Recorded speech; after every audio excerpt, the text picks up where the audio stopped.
আমাদের দেশে আমি যেটা উপলব্ধি করেছি যে আমাদের দেশে নির্বাচন সম্পর্কে অভিজ্ঞতা সম্পন্ন এবং বিশেষজ্ঞ জ্ঞান আছে এরকম লোকের সংখ্যা অত্যন্ত সীমিত।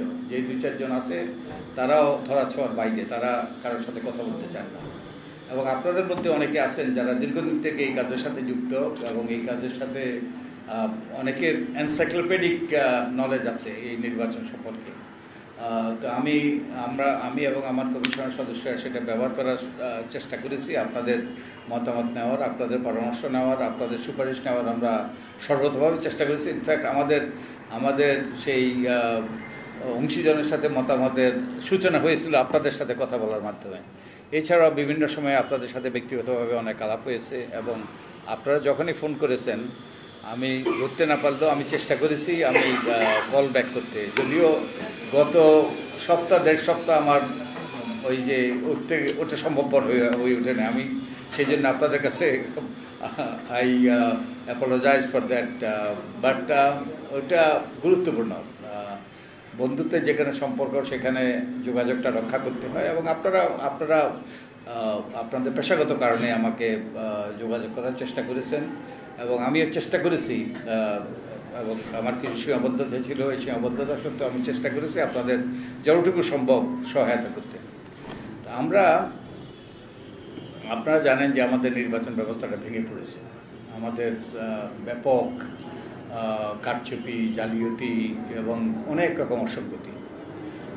আমাদের রাজনৈতিক অঙ্গনও বড় ওই যে বিশৃঙ্খল অবস্থায়, ওই যে নরম করে বলতে গেলে রাজনৈতিক দুর্বৃত্তায়ন আমাদের একটা বিরাট সমস্যা। তো এগুলো থেকে যদি উত্তরণ ঘটাতে হয় তাহলে কতগুলো গভীর সংস্কার দরকার, কতগুলো গুরুত্বপূর্ণ সংস্কার দরকার এবং আপনারাই অনেকগুলো প্রস্তাব করেছেন। তো আমরা যেটা করার চেষ্টা করেছি মোটা দাগে সেটা হলো আমরা আমাদের নির্বাচনী অঙ্গনকে দুর্বৃত্তমুক্ত পরিচ্ছন্ন করার চেষ্টা করেছি। আমরা সুস্পষ্টভাবে অনেকগুলো প্রস্তাব করেছি, যেমন একটু বলি আমার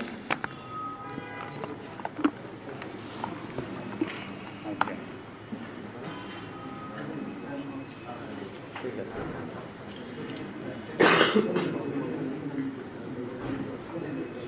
যেমন আমরা যারা গুরুতর মানবতা বিরোধী অপরাধ করেছে, ফেরারি আসামি যারা আমাদের নির্বাচনী ব্যবস্থাকে ভেঙে ফেলার ব্যাপারে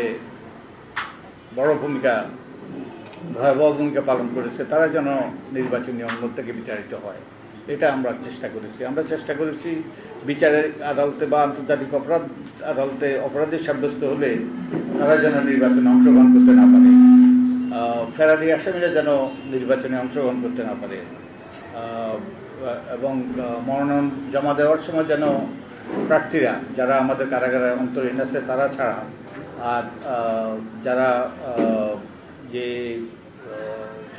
অন্যরা সশরীরে উপস্থিত হয়ে যেন মনোনয়নপত্র জমা দেয়।